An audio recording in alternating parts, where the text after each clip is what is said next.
అమ్మ బతికినప్పుడు అన్నం పెట్టలేనోడు, పిన్నమ్మ అమ్మ చనిపోయిన తర్వాత పిన్నమ్మకు బంగారు గాజులు చేపిస్తా అని చెప్పినట్టు యువరాజు కూడా హైదరాబాద్ సెంట్రల్ యూనివర్సిటీ భూముల మీద మాట్లాడుతున్నాడు. ఉస్మానియా యూనివర్సిటీకి మీ నాయన పోయి ఉస్మానియా యూనివర్సిటీ జాగాలు తీసుకొని అలా డబుల్ బెడ్రూమ్ ఇల్లు కడదామన్న రోజు నోరు మెదపనటువంటి అప్పటి ఐటీ మంత్రి, ప్రస్తుత యువరాజు వర్కింగ్ ప్రెసిడెంట్ ఇవాళ వచ్చి హైదరాబాద్ సెంట్రల్ యూనివర్సిటీ మీద మొసలి కన్నీరుగా అరుస్తున్నాడు. 10 సంవత్సరాలు అధికారంలో ఉన్నప్పుడు మీరు ఎప్పుడన్నా సెంట్రల్ యూనివర్సిటీకో ఉస్మానియా యూనివర్సిటీకో పోయి పేద విద్యార్థుల కష్టాలు ఏంది అని ఎన్నడన్నా ఆలోచించినవా యువరాజు అని అడుగుతున్నా. ఇవాళ వచ్చి నంగనాచి కబుర్లు మేం కాపాడుతాం. మరి అడుగుతారు కొంతమంది మీడియా మిత్రులు, రోడ్ వేసిన రోజు ఏ గుడ్డి గాడిదలకి పనులు తోమైతే అందుకోండి కేటీఆర్ అని అడుగుతుండు. దానికి సమాధానం చెప్పాలి ఇవాళ కేటీఆర్ గారు. అందుకనే టీఆర్ఎస్ ఎలియాస్ బీఆర్ఎస్ అనేటువంటి పార్టీకి హైదరాబాద్ సెంట్రల్ యూనివర్సిటీ భూముల మీద మాట్లాడే నైతిక హక్కు లేదనేది నేను చాలా స్పష్టంగా చెప్పదలుచుకున్నా. 10 ఏళ్లు దుప్పటి కప్పుకొని పడుకొని 10 ఏళ్లు యూనివర్సిటీకి రానోడు ఇవాళ వచ్చి యూనివర్సిటీ గురించి నీతులు మాట్లాడడం అనేది దయ్యాలు వేదాలు వాళ్ళు ఇచ్చినట్టు ఉంటుంది. అందుకనే TRS alias BRS Hess lost its credibility. విద్యార్థులు నమ్ముతలేరు, వాళ్ళని ఎవరు నమ్ముతలేరు. వీళ్ళే బలవంతంగా ఆడిపోయి మీడియా ముందేదో మొసలి కన్నీరు గారుస్తున్నారు తప్ప ఇంకొకటి ఏం లేదు.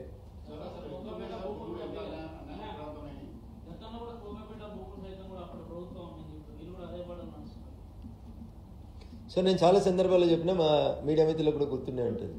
టీఆర్ఎస్ కాంగ్రెస్ ఇవి రెండు కూడా ఒక నాణానికి బొమ్మ బొరుసు. టీఆర్ఎస్ అధికారంలో ఉన్నప్పుడు 3 రంగుల జెండా మీద గెలిచిన వాళ్ళంతా ఈ జెండా మంచిగా లేదని కింద వారేసిపోయి గులాబీ రంగు జెండా కప్పుకున్నారు. 10 ఏళ్లు పచ్చగున్న కాడ తిన్నారు, ఎచ్చగున్న కాడ వన్నారు.